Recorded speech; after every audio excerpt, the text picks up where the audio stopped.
নমস্কাৰ মই সৌস্তভ ভূঞা আৰু আপোনালোক সকলোকে মনজা এপিসোড 4 লৈ স্বাগতম জনাইছো। এইবাৰ পিছে মনজা এপিসোডটো অলপ বেলেগ ধৰণৰ হ'ব। মই ভাবিলো যে প্ৰত্যেক মাহে বুকস দিয়ে থকা হৈছে। এইবাৰ শিশু দিৱসৰ উপলক্ষে মই পঢ়া বিদ্যালয়খনতে আৰ্ট কম্পিটিশন এটা অনুষ্ঠিত কৰো।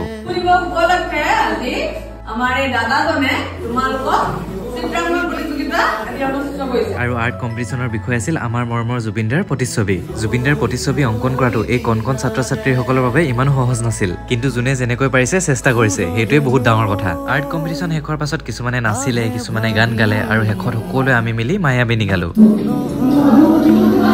এতিয়া সময় হৈ গ'ল ফাৰ্ষ্ট, ছেকেণ্ড আৰু থাৰ্ড সিলেক্ট কৰা। গোটেইকেইখন আৰ্টৰ ভিতৰত এই তিনিখনে আমি আটাইতকৈ ভাল দেখিলো। জুবিনদাৰ প্ৰতিচ্ছবি ভালকৈ ফুটি উঠা নাই, তথাপিও তেওঁলোকে ক'তো প্ৰশিক্ষণ নোলোৱাকৈ চেষ্টা কৰিছে। এতিয়া ফাৰ্ষ্ট প্ৰাইজ হিচাপে দিয়া হৈছে এটা স্কুল বেগ আৰু মাননি হিচাপে টকা 500, ছেকেণ্ড প্ৰাইজ জিঅ'মেট্ৰি বক্স আৰু টকা 300, আৰু থাৰ্ড প্ৰাইজ কালাৰ পেঞ্চিলৰ বক্স এটা আৰু টকা 200 দিয়া হৈছে। আৰু একেবাৰে শেষত বিদ্যালয়ত পঢ়া সকলো ছাত্ৰ-ছাত্ৰীলৈ মোৰ ফালৰ পৰা এটা সৰু উপহাৰ আগবঢ়ালো।